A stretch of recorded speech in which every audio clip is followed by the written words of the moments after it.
Now, recently, OMB put out a memo saying that they were going to be pausing all financial grants and loans. So if you're a program that's funded by the government, you would not be getting that financial assistance. And they said that they were going to be doing this to make sure none of the financial assistance provided by the government was going to be spent on any agendas that Trump is against. Now, the next day, a federal judge temporarily blocked this pause, and then the following day, OMB rescinded the memo. But then the White House said that the freeze was still in effect. And if that's not confusing enough, it was more confusing trying to figure out which programs would be affected by the pause. Now, the White House press secretary said individuals that receive direct assistance from the government will not be affected by the pause. So she mentioned welfare, she mentioned food stamps, she mentioned Medicare, but she didn't mention rental assistance. Now, to her credit, she did say that there were more programs, but she wasn't going to list them all. And eventually it came out that certain rental assistance programs wouldn't be affected by the financial freeze either. But they didn't specify which programs because it's a lot of programs that provide rental assistance. Did they mean project rental assistance where the government actually owns these properties? Or did they include Section 8 housing choice voucher rental assistance where the tenants actually find properties on the private rental market and rent it out through private landlords? According to the New York Times list of programs that would be affected, Section 8 was on that list and would be affected by this freeze, but they could be wrong. Now, like I said in the last video, the Section 8 housing choice voucher program is the most funded program under HUD, and it also might be the most mismanaged. And if Trump and his administration do want to fix things as far as with finances and trying to see where money is going and making sure these programs are being as efficient as they can, he just might start looking at the ones who receive the most money. And as a Section 8 landlord, it's a ton of changes that should be made within the Section 8 program. Each year, there's billions of dollars allocated to housing authorities across the country, but nothing changes. And I don't think it's a money problem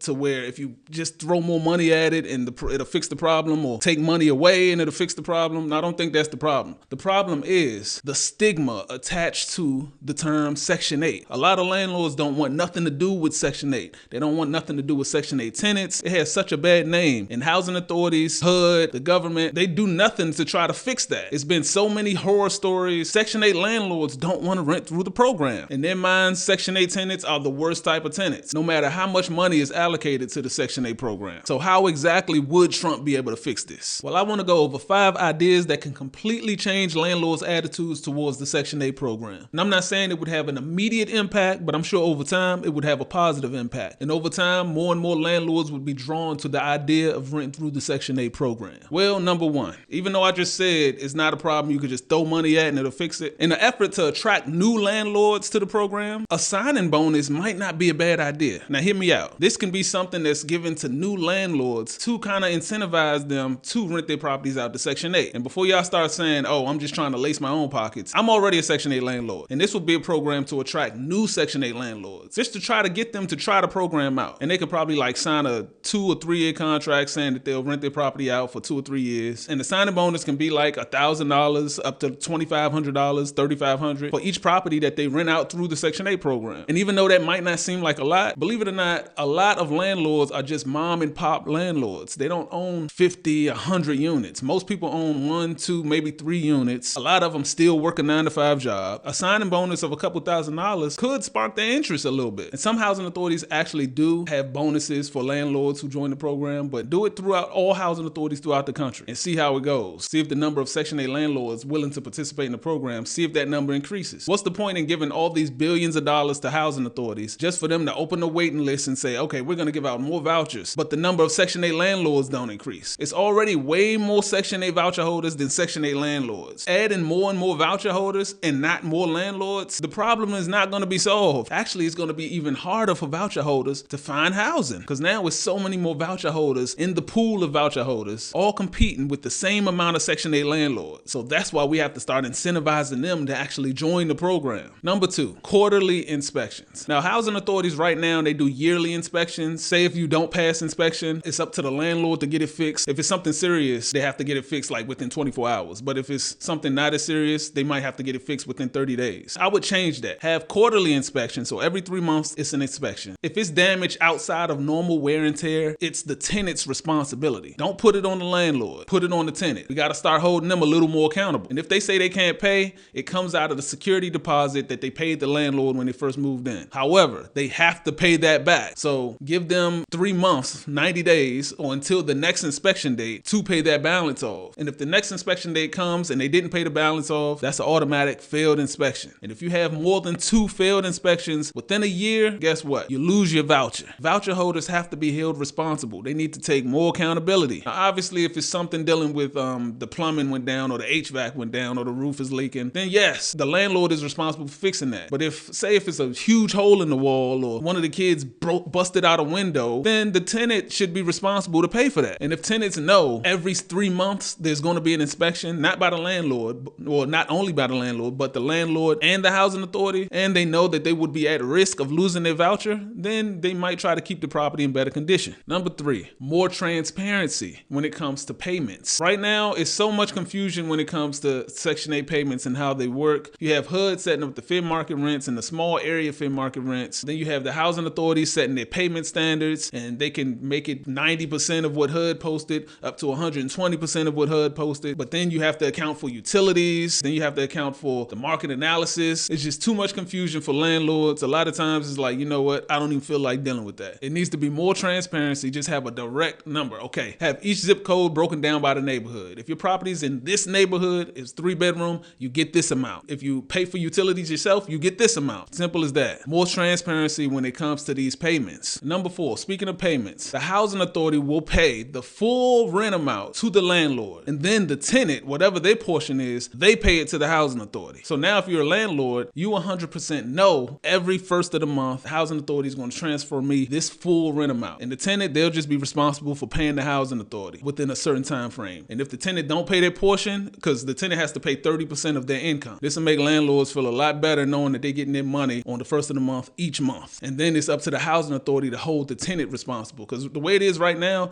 housing authorities put all the risk on the landlord. They put everything, the responsibility on the landlord. Hey, it's up to you to enforce your lease. It's up to you to do that. If you need to evict your tenant, you evict them. You do. It's like no accountability for the housing authority and none for the tenant, really. It's just all on the landlord. So if we're all 3 of us are supposed to be partners, I mean, truth be told, the program doesn't exist without the landlords. The landlords are probably the most important part of the program. With no places to rent, guess what? I mean, it is what it is. There's no places to rent. So you should try to make it as easy and smooth as possible and comfortable for the landlord. And if a tenant is 30 days that didn't pay their portion of the rent to the housing authority within 30 days, guess what? Unless they lost their job or unless they're going through a hardship. If none of that happened and they still didn't pay their rent, then guess what? 3 strikes, you're out. You lose your voucher. It is what it is. Again, this helps weed out the bad tenants, and it makes the landlords feel a lot comfortable knowing that they don't have to deal with late payments. And 5, require housing authorities to post the vacant units from landlords on the housing authority's website. There needs to be a general hub where the voucher holders of that area, of that county or that city can go to and see all the units that are available. Some housing authorities do it, but then a lot of them don't. They'll tell you, oh, well, you need to market it yourself,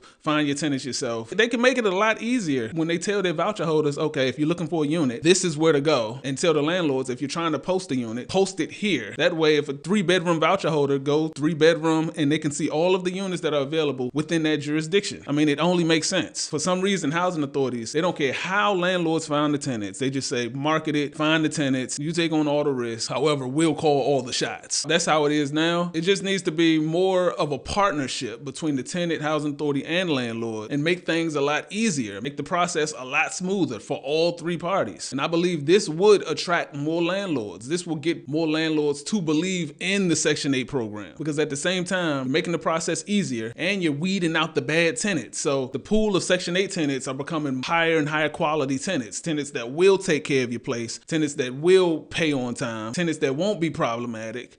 You're weeding out these bad tenants because a couple of violations and you're out the program. So adding these changes, I believe, and this is as a Section 8 landlord, I believe more and more Section 8 landlords would join the program and start renting to Section 8 voucher holders. But I will say the likelihood of this happening, enforcing any of these, probably not going to happen. I mean, let's be honest. But then again, these are just my thoughts. But anyway, I want to thank you guys for watching. And like always, look forward to seeing you guys in the next video.